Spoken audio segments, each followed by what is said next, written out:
ইবাদতের সময় সন্তানকে সাথে রাখুন। একজন মায়ের কাছে সবচেয়ে প্রিয় মুহূর্ত হল তার সন্তানের সাথে কাটানো সময়।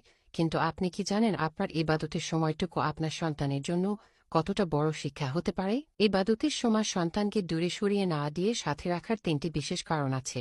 প্রথমত, অনুকরণ। ছোট বাচ্চারা কথা শুনে যতটা না শেখে, আপনাকে দেখে তার চেয়ে বেশি শেখে। আপনি যখন সিজদা করেন, সে অবচেতন মনে আল্লাহর সামনে নত হওয়া শিখছে। দ্বিতীয়ত, ভয় দূর করা। অনেক সময় মা নামাজে থাকলে বাচ্চা একা হয়ে ভয় পায়। তাকে পাশে রাখলে সে নিরাপদ বোধ করে এবং ইবাদতের জায়গাকে ভালোবাসতে শেখে। তৃতীয়ত, আমাদের নবীর শিক্ষা। আমাদের প্রিয় নবী যখন নামাজ পড়তেন, তার নাতিরা তার পিঠে চড়ে বসতেন, কিন্তু তিনি রাগ করতেন না, বরং ভালোবেসে আগলে রাখতেন।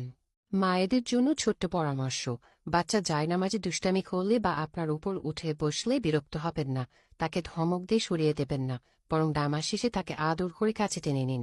তাকে ছোট্ট একটি তসবিহ বা জায়নামাজ উপহার দিন। এতে তার মধ্যে ইবাদতের প্রতি এক গভীর আগ্রহ এবং ভালোবাসা জন্মাবে। আজ আপনি তাকে আপনার জায়নামাজের এক কোণায় জায়গা করে দেবেন, ইনশাল্লাহ কাল সে নিজেই সিজদায় তৃপ্তি খুঁজে নেবে। আপনার সন্তান হোক আপনার জান্নাতের সাথী। ভিডিওটি ভালো লাগলে শেয়ার করে পাশে থাকবেন। ধন্যবাদ।